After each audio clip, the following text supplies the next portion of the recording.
It was our son's birthday. Our youngest just turned 11, and so I decided to take him to the beach for the day.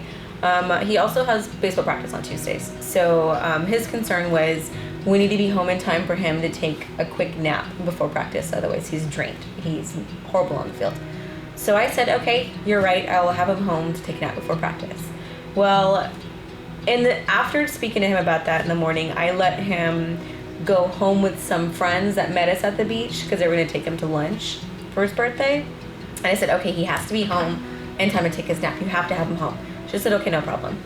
He got home before my son got home and before the time he was supposed to take his nap. And I had told him, I said, Logan's not here yet. And he was so upset with me, he just stopped talking to me. Like, just completely shut down. And I felt horrible because I had already had anxiety because I saw the time coming. Before he got home, I'm like, oh my gosh, our son's not home yet. I'm gonna be in so much trouble. I'm in trouble. I knew I should have said no and had him just come home. I trusted too much faith in people. So he was really upset with me. Our son got home. He had to change. He had 10 minutes to get dressed and leave to practice. Didn't even get to eat. Terrible at practice. He had a horrible practice. He was yawning on the field. I couldn't go to practice. I wanted to go to practice with them, and he was like, no, you stay home, go to sleep, you have to work tonight. And I just knew, like, okay, he doesn't want to be around me. That's how mad he is at me right now. I felt awful. He left for practice. I didn't get to see him because I work at night, so I didn't get to see him until the next morning before he leaves to work. So when I got home, he had left a piece of paper that had little bullet points on it. That were not mean. This is how I felt. This is how you made me feel. And this is why I was upset. That's all it was. It was very and specific. Like, and do you think you could? This is what I would like. It was very specific to where it was easier because when we have arguments, we're not listening to each other to actually hear. We're already loading responses. Right. It's a volley. I call it a volley. Yeah, we're not really back. listening to each other. We're just already loading responses, so nothing's getting solved. There's no resolution because we're just, who's going to be right? And so it was actually refreshing to come home at 2 a.m. and sit down and read. I felt like I wasn't heard. I feel ignored. And I was just like reading it and actually having to chew on it and digest it and really like comprehend how he's feeling was refreshing because now I can no, you, the worst, you always, or you. Yeah, there wasn't any finger pointing. Yeah, and we had learned with our premarital counseling that feelings aren't right or wrong. You're allowed to feel things. And so he had that space to feel how he felt without me telling him, don't feel like that, you shouldn't feel this way. So he was able to get it out, and then I was able to read it and respond without it being argumentative.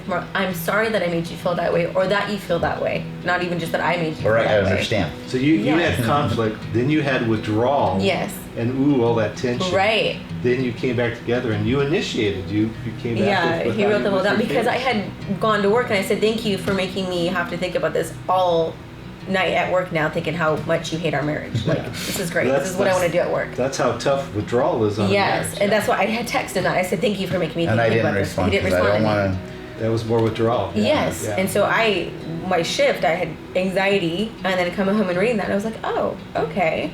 And I was able to respond to him, and then I left underneath his keys in the morning for him to go to work. You repaired. Yeah, and then he texted me right after, and he's like, thank you so much for not going back and forth. I said, thank you for not falling short. Is that it's like sarcasm? I didn't know if it was sarcasm. I was like, no, I'm thanking you for not. Because my responses weren't attacking him. They weren't denying. He hates when I diminish his feelings. And I didn't do that this time. I heard him. That was Danny and Rio sharing about their marriage. I'm wondering if you or your spouse pull away from each other.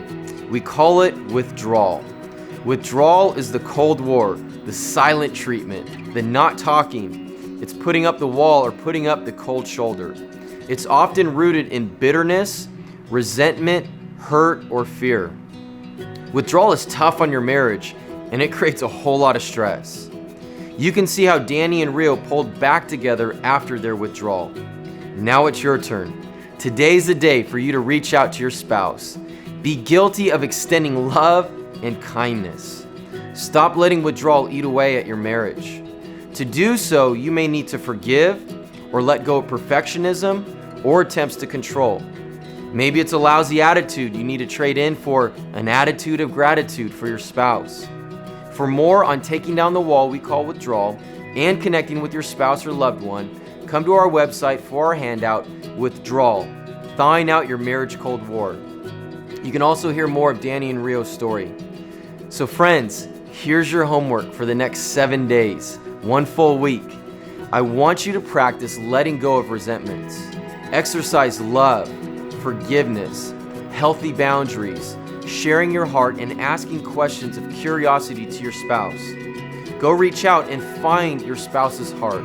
It's a full week of you initiating and blessing your loved one. If you're single, ask God who that person is for you to reach out to and go find their heart. Do you remember Jesus' parable of the shepherd and the 100 sheep? The shepherd could find 99, but his 100th sheep was lost, really lost.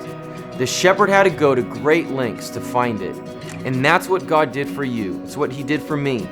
He went to great lengths to find you. This week, I want you to show a similar love to your spouse. We all want to be wanted, so let your spouse know that they're wanted and dearly loved, and that they're the most important person in all the world to you.